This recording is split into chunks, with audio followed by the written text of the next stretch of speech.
Your Highness Theresa's Regent of Casdal, Commanding General of the Military Commission. Wandering scholars have brought back tales of a new nomadic city on the rise in the distant desert. The fires of the ancient furnace continue to burn, and the once scattered mercenaries have flocked to one banner, to the city walls that grow taller by the day. Your strength and reputation have caught the attention of the Duke of Cavendish. You have changed the way we view the Sarkaz tribes. Perhaps now is the time to set prejudices aside and engage in sincere sharing and cooperation that would be beneficial to us both.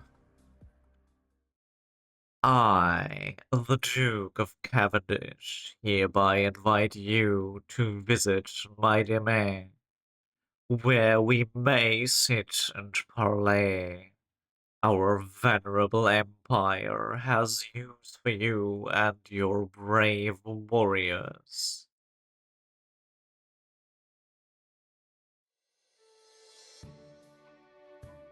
Winter, 1091.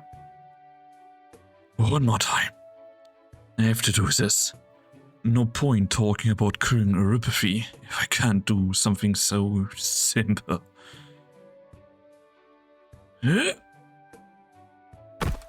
Still no good. Excuse me, why don't you put that medkit down? Leave the stuff to us. Alright. Sometime in the gym would do you good, once you recovered.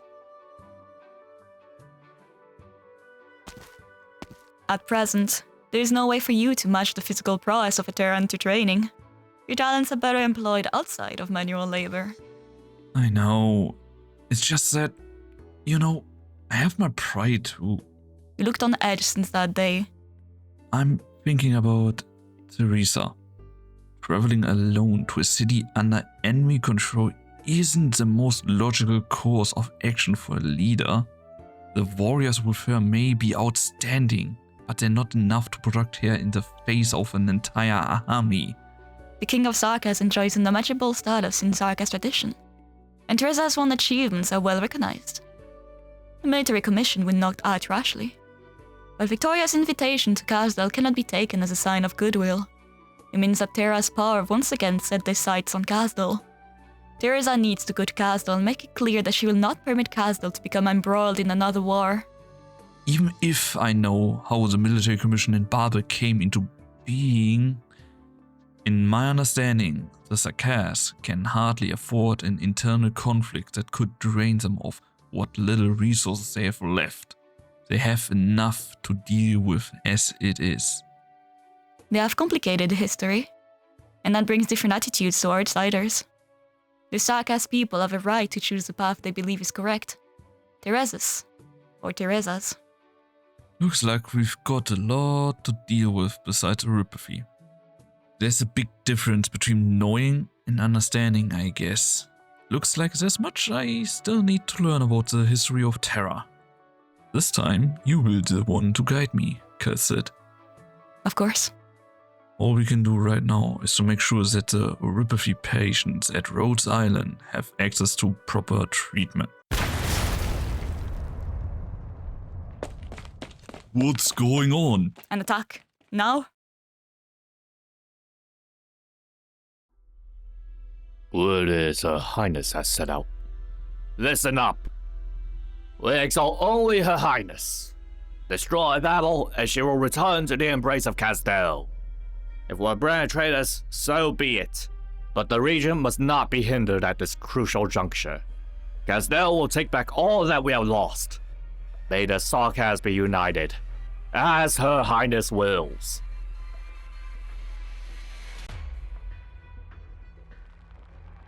Scar Market, Castle. Her Highness is coming. Her Highness? The one who's still on the run. His or her. It's not your place to talk shit. Say, did you take that job? Wouldn't pass up an opportunity like this if it's the last thing I did. Londinium, that den of scum. They say the columns in the feline palace are covered in gold, and the nobles walk on floors paved with glowing stones. Starkaz, capital of the great empire, a commission from a Grand Duke. There is gonna be so much money.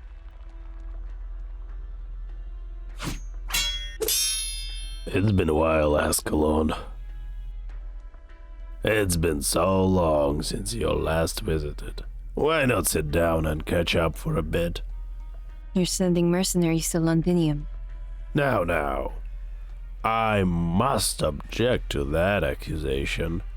People just follow the money, and it leads to what the region has provided in Londinium. You're dragging Kasdal into another war. Dragging Kasdal into another war. Have you been fooling around with those dreamers at Babel for so long that you've forgotten what it means to be a Sarkaz? Since when have the Sarkaz been apart from war? The giant's hand lunges forward. Ascalon is surprised to find that she cannot avoid his fist. Seeing the future is hard. Seeing through what you will do next, less so. Did you think you were the child of destiny so special that you could bridge the rift between the siblings? Think back to the day when you saw them for the first time.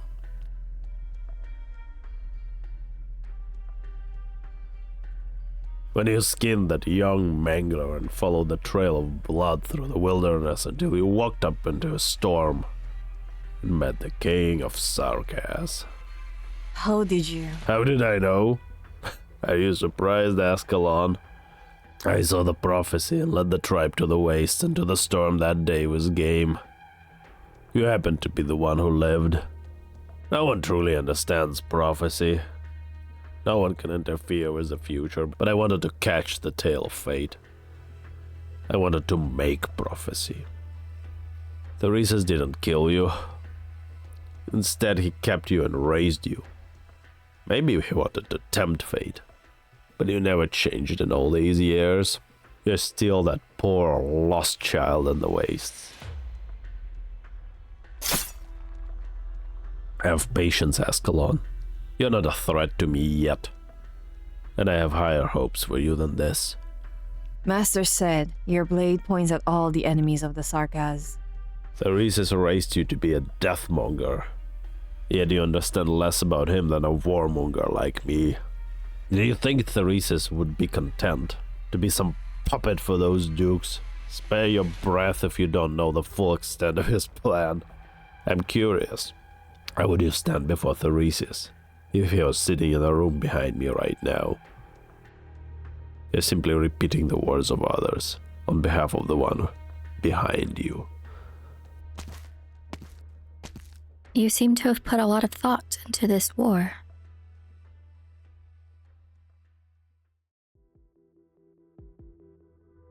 How many hostiles? Exact numbers unclear. We've detected hostiles both front of and behind us. A lot of them. Whether it was Theresa's intention or not, the other generals of the military commission seem intent to crush Babel while Teresa is absent. That way, the Sarkaz won't have a choice. How many combat personnel do we have? The best soldiers went into negotiations with Her Highness. A good part of the remaining ones have been assigned to the supply convoys. We only have less than 1/3 of our normal force. At the very least, we need to break through the roadblock ahead. Sid, I take command. Doctor, If, as you said, this attack was launched by only a few members of the military commission, then they're undoubtedly planning to get this done in one go. We can't let them set the pace. Find out where their lines are thin, disrupt their rhythm, and we'll be safe. Have you fought a war before, Doctor? Not the flesh and blood kind. But I've been training. I'm able to reconstruct a battlefield as a computable data module. Take the front line, cause I know you will be able to protect us. of course.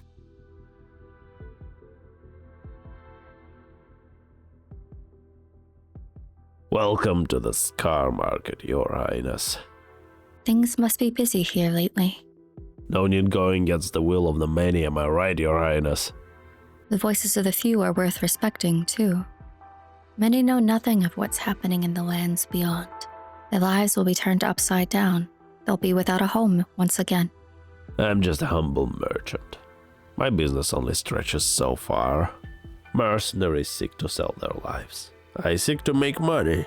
That's why I always respect the position of my big clients. Then I'll talk to your biggest client, the one in the room behind you.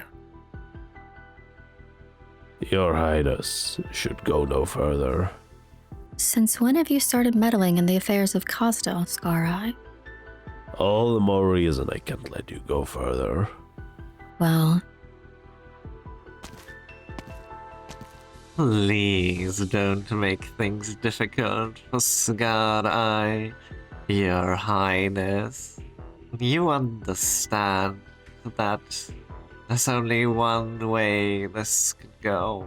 If you and the Regent come face to face here, Confessorius. I beg Your Highness's pardon. Looks like you've made a decision. Is this Teresa's position?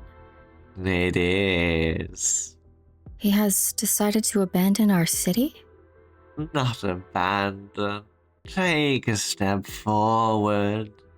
To go on a long expedition away from home. That's all. You've made us stagnant. We want to progress. The Confessorius is right.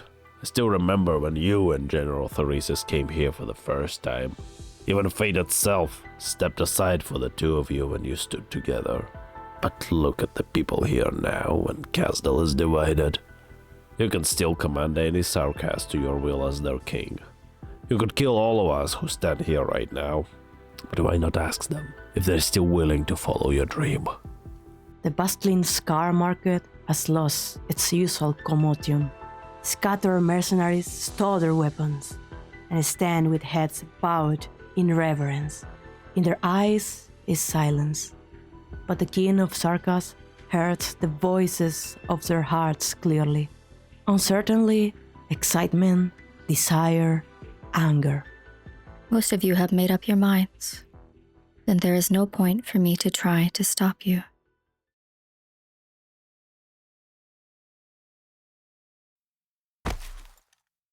One of the Sarkaz suddenly kneels. He has not changed his mind. He has not turned away from the temptation of Theresis' plan. He simply feels a sense of guilt towards Theresa, one of the 6 heroes, their king who rebuilt Khasdal. Kneel if you feel you should. Neither General Theresis nor Lord Scar-Eye will fault you. This ancient gesture signifies more than just fealty. I am more familiar with its other meaning. Penitence. Quisartush Taj. Have you found the meaning of your name? Not yet, Your Highness. Then forgive their sins as you must forgive yours. Teresis and I will carry all your sins. As you bid, I bow to you, King of Sarkaz. In millennia of Sarkaz history, it has always been an honor for warriors to go to war with their kings. They have tasted struggle and glory, picked themselves up from the bloody soil. For the kings of Sarkaz always stood in front of them, never abandoned their people. Where the kings point, that is where home is, where cities will emerge from the earth. Now, though, they have abandoned their king. I promised a home of peace and safety, where Sarkaz will be forever free from war. Before I set foot here, I had a sliver of hope that perhaps someone would follow me. But I saw fire in your eyes. I saw the city that none of you had seen with your own eyes burn. The ancient city comes in many shapes and forms in your eyes. A city of desire, a city of hatred, a city of wealth, a city of glory. You all believe you will plunder what you have longed for in that unfamiliar land. That's why I changed my mind. I decided to see Kazdal's bravest warriors off. Kazdal will embark on a path of conquest for the first time in many years. I honor you, even though I never wanted you to take this step. You answered Teresa's call and dove into yet another campaign of hatred. Death awaits you far away from home. Yet you still chose to leave our home and go to Londinium. The sorrowful king of Sarkaz walks among her people, who bow their heads to avoid her gaze. Yet their determination does not waver, even if it means defying the king. We are going. We are going. Voices rise and fall, as though the warriors are singing an elegy for themselves as they go to death. We exalt your highness, but we cannot follow you anymore. The region promises that Londinium will be a new start. There lies Sarkaz's future. There lies our future. Take care of yourselves, my warriors, even if you will never return to Kazdal. The white figure passes through the barred crowd. The king's people are unmoved by her words. They no longer follow the king they once exalted. The other possibility for her people, the home full of flower that she strived to build, did not come in the time for the Sarkaz.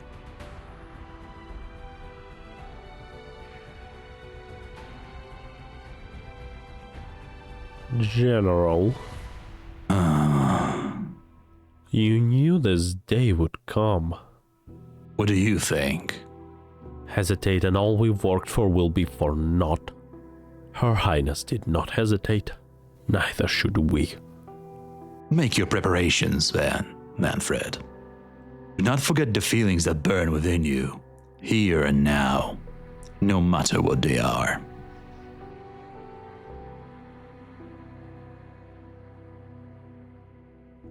Secret entrance of Scar Market, Castle. No need to be down, Ascalon. More will join us when Babel grows strong enough to provide shelter for more people. We're being followed. Your Highness! Wait, Ascalon. She's not hostile. Whoa, that was a hard hit. Is that a sleeve blade? Anyway, Your Highness, I would like to leave with you if that's okay with you. Thank you. What's your name? Julie. A nice name. One that's not often used by mercenaries. Did you make it up yourself? No, I don't have a name. Someone else gave it to me. She said having a name gives one a sense of belonging. She's right. Why not follow the rest of them to Londinium? I've had enough of fighting. She says Your Highness will bring about a life where we don't have to fight anymore. That's why I came to check it out for her. I wanted to challenge you before deciding whether to go with you, but I didn't have the guts to raise my sword when you stood before me. You're a strong warrior, that's for sure. I wouldn't say that about myself when I'm standing in front of you. At least I can be sure that she wasn't playing me for a fool when she said you were once a great hero of Kazdal. A reason so simple it's hard to believe. The red-haired mercenary scratches her head. Well, I guess I liked the way you talked just now. Not sure I understood most of it, though. Where's your friend? She can come too. She's already here. Her sword and her clothes. Maybe a little loose-fitting, though. She was a strong warrior. Felt a little like this one over here. I'm a little something of a tailor. I could hem it for you. There's no need. I'm used to it. Let's go, then, Julie. One moment, please, Your Highness. There are other mercenaries here who want to go with you. Teresa looks forward the dark exit of the Scar Market and sees a swaying speck of flame. One speck becomes two, two become three, and many more emerge from the darkness. The first torch-carrying mercenary steps into the sunlight and sees the white figure standing on top of the hill. He points forward and walks towards Teresa without looking back. More and more follow him, the line seemingly without end. Just because we're used to battle doesn't mean we're willing to bury ourselves in a campaign with no end in sight. If there's another way to live, many of us are willing to take it. I heard some people are secretly recruiting the willing in Kazdel. There may be some there ready to join us, although the journey through the wilderness would be a tough one. I'll make arrangements. Let's go, Julie. We have a lot to do. There are plenty of people for us to house, after all.